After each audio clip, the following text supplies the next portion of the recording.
안녕하세요. 공인회계사 유정아입니다. 오늘 주제는 사회초년생들을 위한 연말정산 대비입니다. 저는 연말정산을 대비하는 게 굉장히 중요하다고 생각을 해요.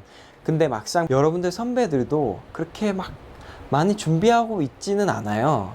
조금만 신경을 쓰면 몇십만 원씩 세금 혜택을 받으실 수 있거든요. 어떻게 하면 될지 저와 함께 오늘 알아보도록 하겠습니다. 오늘은 세 가지 정도 알아보도록 할 건데, 여러분들 직장에 들어가고 나서 가장 먼저 하는 게 뭐죠? 신용카드. 여러분들 신용카드 만드셨죠? 신용카드를 잘 사용하시면 세금을 많이 환급 받으실 수 있습니다. 바로 알려드리면 연봉의 25%까지만 신용카드를 사용하시고, 그 다음 금액은 체크카드나 현금 사용하고 현금 영수증 발행, 이런 식으로 소비를 하십시오. 그러면 신용카드만 사용했을 때보다 세금을 2배 정도 더 환급 받으실 수 있습니다. 예를 한번 들어볼게요. 연봉이 4천만 원이신 분이 있다고 가정을 하고, 만약에 2천만 원을 신용카드로 사용했다고 했을 때, 이 신용카드를 사용함으로 인해서 세금 환급 효과는 25만 원 정도 또 생깁니다. 근데 만약에 1,000만 원만큼만 신용카드를 사용하고 나머지 1,000만 원을 체크카드를 사용했거나 현금을 사용하고 현금 영수증을 발행을 했다면 50만 원 정도 세금 환급 효과가 발생합니다. 2배 정도 차이가 나죠. 왜 차이가 날까요? 정부에서는 신용카드 사용하는 것보다 체크카드나 현금을 사용하고 현금 영수증을 발행하는 이런 방식을 더 선호하기 때문에 신용카드보다 현금 영수증, 체크카드의 공제율을 더 높게 설정을 해놨습니다.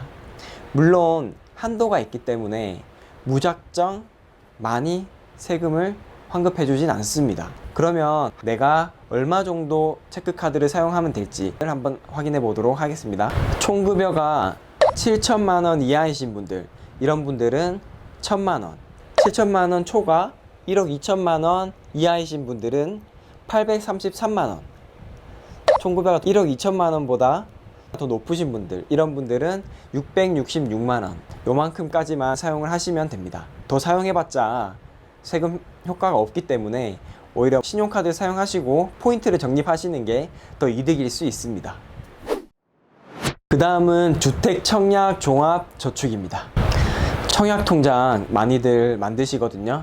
청약통장을 만드는 이유는 당연히 청약을 받기 위해서 만드시겠지만, 오늘은 세제 혜택 측면에서만 설명을 드리도록 하겠습니다. 그리고 여기서 청약통장이라고 하면 주택청약종합저축 뿐만 아니고 청년우대형 주택청약종합저축도 포함이 됩니다. 만약 여러분들이 한 달에 20만 원씩 연간 240만 원을 청약통장에 불입을 한다면 1년에 16만 원 정도 세금 환급 효과가 생깁니다.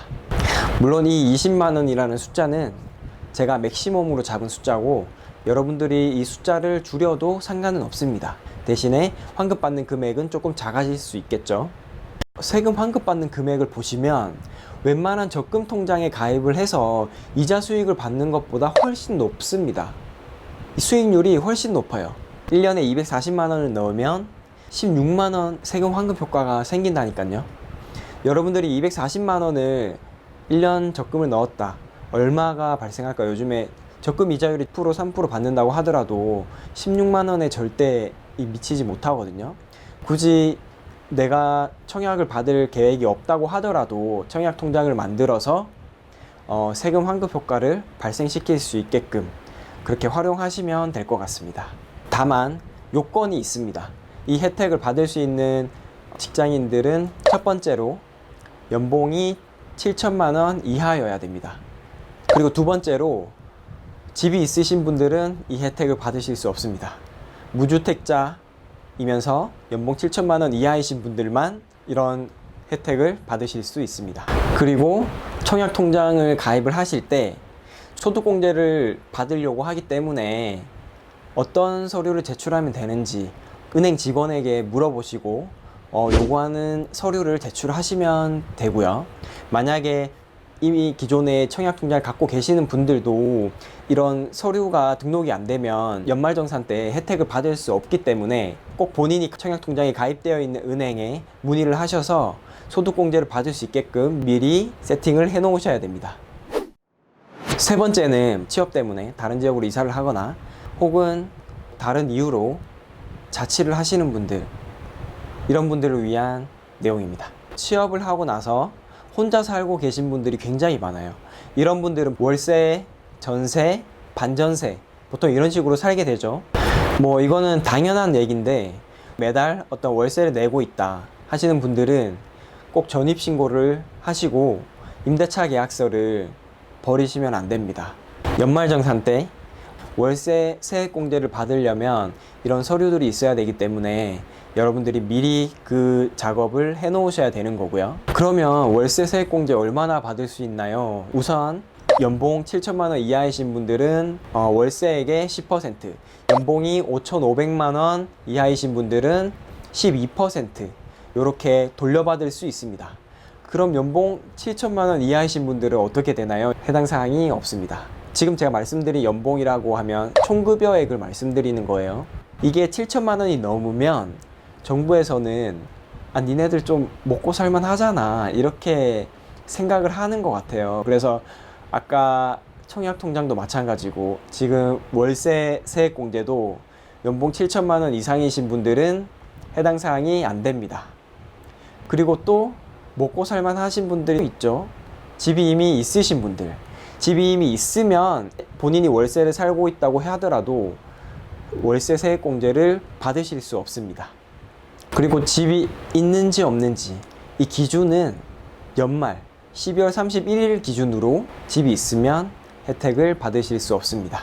올해 계속 월세를 살다가 한 12월쯤에 주택을 구입을 했어요. 그러면 그동안 냈던 월세 돌려받지 못합니다. 기억하고 계시고요.